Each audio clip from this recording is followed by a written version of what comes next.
Hi friends, ഇന്നത്തെ video ഭാര്യ ഭർത്താക്കന്മാർക്കുള്ളതാണ്, അതായത് ദമ്പതികൾക്കുള്ളതാണ്. അല്ലെങ്കിൽ കാമുകി കാമുകന്മാർക്കും ഇത് ഉപകാരപ്പെടുമെന്ന് കരുതുന്നു. എന്താണെന്ന് വെച്ചിട്ടുണ്ടെങ്കിൽ, നമ്മൾ ദാമ്പത്യത്തിൽ എല്ലാവർക്കും തന്നെ ഉള്ള ഒരു പ്രശ്നമാണ് ചെറിയ ചെറിയ ഇണക്കങ്ങളും എല്ലാം. എല്ലാവരുടെയും ദാമ്പത്യത്തിൽ ചെറിയ ചെറിയ ഇണക്കങ്ങളും എല്ലാം ഉണ്ട്. അതുകൊണ്ട് തന്നെ ഇന്ന് നമ്മൾ പറയാൻ പോകുന്ന വിഷയവും അത്തരത്തിലൊന്നാണ്. പല ഭാര്യമാർക്കും അറിയില്ല ഒരു പ്രോബ്ലം വന്നാൽ എങ്ങനെ ഹാൻഡിൽ ചെയ്യുമെന്നും, അല്ലെങ്കിൽ തൻ്റെ അടുത്ത് സംസാരിക്കാതിരിക്കുന്ന ഭർത്താവിനെ എങ്ങനെ തന്നോട് സംസാരിപ്പിക്കാം എന്നുള്ളതും. അതുകൊണ്ട് തന്നെ ഇന്ന് പിണങ്ങി നിൽക്കുന്ന ഭർത്താവിനെ എങ്ങനെ ഇണക്കി നിർത്താം, അതിനു വേണ്ടിയിട്ടുള്ള കുറച്ച് ടിപ്സാണ്. അതിനു വേണ്ടിയിട്ട് നിങ്ങൾ ശ്രദ്ധിക്കേണ്ട ഒരു 7 കാര്യങ്ങളാണ് ഇന്ന് ഈ വീഡിയോയിൽ പറയാൻ പോകുന്നത്. തർക്കങ്ങളും വഴക്കുകളും എല്ലാ ബന്ധങ്ങളിലും ഉണ്ടാവും, അതിലൊരു സംശയവുമില്ല. അങ്ങനെയൊക്കെ ആണെങ്കിലും നിങ്ങളുടെ പങ്കാളിക്ക് നിങ്ങളോട് ദീർഘനേരം അകൽച്ച കാണിച്ചാൽ അത് നിങ്ങൾക്ക് വലിയൊരു പ്രശ്നമായിരിക്കും. നിങ്ങൾ അവഗണിക്കപ്പെടുമ്പോൾ അത് നിങ്ങളുടെ ദാമ്പത്യത്തിലെ കൂടുതൽ ഗുരുതരമായ പ്രശ്നങ്ങളിലേക്കാണ് കൊണ്ടെത്തിക്കുക. നിങ്ങളുടെ ഭർത്താവ് നിങ്ങളെ അവഗണിക്കുമ്പോൾ എന്ത് ചെയ്യുമെന്ന് നിങ്ങൾ ചിന്തിച്ചിട്ടുണ്ടോ? ഭർത്താവ് നിങ്ങളോട് അകലം പാലിക്കുന്നതിന് നിരവധി കാരണങ്ങളുണ്ടാകും. പ്രശ്നം വലുതാകുന്നതിന് മുൻപ് അതിൻ്റെ മൂല കാരണം കണ്ടെത്തുക, അതാണ് നല്ലത്. ഇത് പ്രശ്നം പരിഹരിക്കാനും നിങ്ങളുടെ പങ്കാളിയുമായി വീണ്ടും അടുക്കാനും സഹായിക്കും. അതിനുള്ള ചില വഴികളാണ് ഇപ്പോൾ പറയാൻ പോകുന്നത്. അതുപോലെ അതിനു മുന്നും നമുക്ക് ഈ ഭർത്താക്കന്മാർ ഭാര്യമാരെ അവഗണിക്കുന്നതിനുള്ള ചില കാരണങ്ങൾ നോക്കാം. അതിലൊന്ന് 2 കാരണങ്ങളായിട്ട് നമുക്ക് പറയാൻ പറ്റുന്ന കാര്യങ്ങൾ എന്താണെന്ന് വെച്ചാൽ, ഭാര്യമാർ ചിലപ്പോൾ തങ്ങളുടെ ഭർത്താക്കന്മാരോട് അമിതമായിട്ട് ദേഷ്യപ്പെടും, ഇടയ്ക്കിടെ ശകാരിക്കും. ഇത് അതിനുള്ളൊരു കാരണമാണ്. അതുപോലുള്ള ചില കാരണങ്ങൾ, ചെറിയ അഭിപ്രായ വ്യത്യാസങ്ങൾ വലുതാകുന്നത്, അതവർക്ക് ദേഷ്യവും നിരാശയും വരുത്തുന്നു. അതുപോലെ ജോലി സ്ഥലത്തെ സമ്മർദ്ദങ്ങൾ, അല്ലെങ്കിൽ നിങ്ങളുടെ ബന്ധത്തിലുള്ള വിരസത, അതുപോലെ സാമ്പത്തികമായ പ്രശ്നങ്ങൾ, തർക്കങ്ങൾ, അല്ലെങ്കിൽ ഏതെങ്കിലും രീതിയിലുള്ള കുറ്റബോധം. ഇത്തരം കാരണങ്ങളിൽ ചിലത് അങ്ങേയറ്റത്തെ കേസുകളാണ്.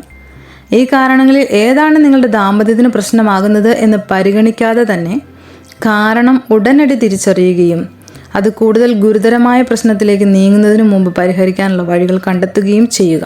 ഇനി നമുക്കിങ്ങനെ പിണങ്ങി നിൽക്കുന്ന ഒരാളെ എങ്ങനെ ഇണക്കി നിർത്താം എന്നുള്ളത് നോക്കാം. അതിനായിട്ട് നമ്മൾ ആദ്യം ശ്രദ്ധിക്കേണ്ട കാര്യം എന്താണെന്ന് നോക്കാം. അവർക്ക് ആവശ്യമുള്ള സമയം നൽകുക, അതാണ് നമ്മൾ ആദ്യം ചെയ്യേണ്ടത്. അതിപ്പോൾ ഏത് ബന്ധത്തിലായാലും പങ്കാളിക്ക് ആവശ്യമായ ഇടം നൽകുന്നത് നല്ല ഒരു ദാമ്പത്യത്തിനുള്ള വഴിയാണ്.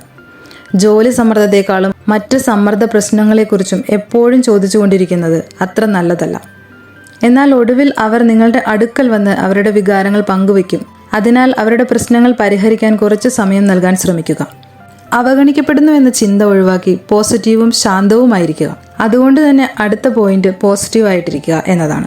നിങ്ങളുടെ ഭർത്താവിൻ്റെ പെരുമാറ്റത്തിന് പിന്നിലെ കാരണം എന്താണെന്ന് നിങ്ങൾക്ക് അറിയില്ലായിരിക്കാം. അവരൊരു മോശം ഘട്ടത്തിലൂടെ കടന്നു പോവുകയാണെങ്കിൽ അതിൽ നിന്ന് പുറത്തു വരാൻ അവരെ സഹായിക്കുക.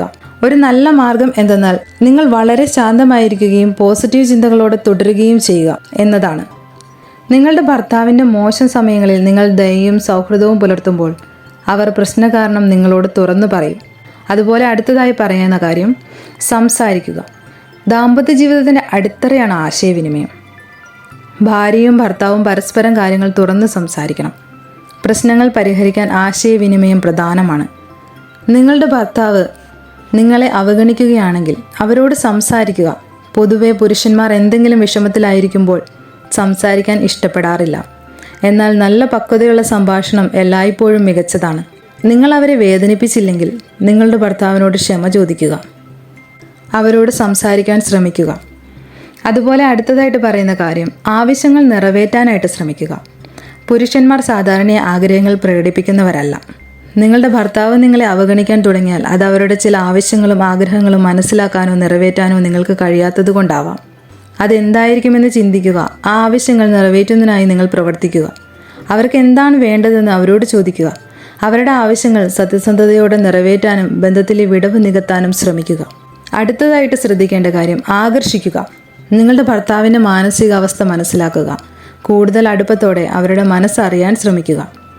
അവർക്ക് ഇഷ്ടപ്പെട്ട കാര്യങ്ങൾ ചെയ്യുക. ഭാര്യ ഇതിനായി മുൻകൈ എടുക്കുന്നതിൽ തെറ്റൊന്നുമില്ല. നിങ്ങളുടെ ബന്ധം വിജയകരമാക്കാൻ നിങ്ങൾ രണ്ടുപേരും പരസ്പരം സഹകരിക്കണം. അടുത്തതായിട്ട് പറയുന്ന കാര്യം, സമീപനം.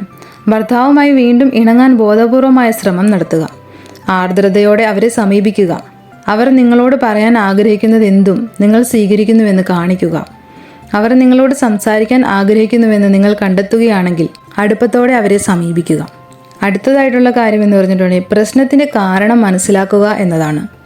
നിങ്ങളുടെ ഭർത്താവ് നിങ്ങളെ അവഗണിക്കുകയാണെങ്കിൽ അതിന് കാരണമായ സാഹചര്യം എന്താണെന്ന് ഓർത്തു നോക്കുക. പ്രശ്നങ്ങളെ മികച്ച രീതിയിൽ നേരിടാൻ ഇത് നിങ്ങളെ സഹായിക്കും.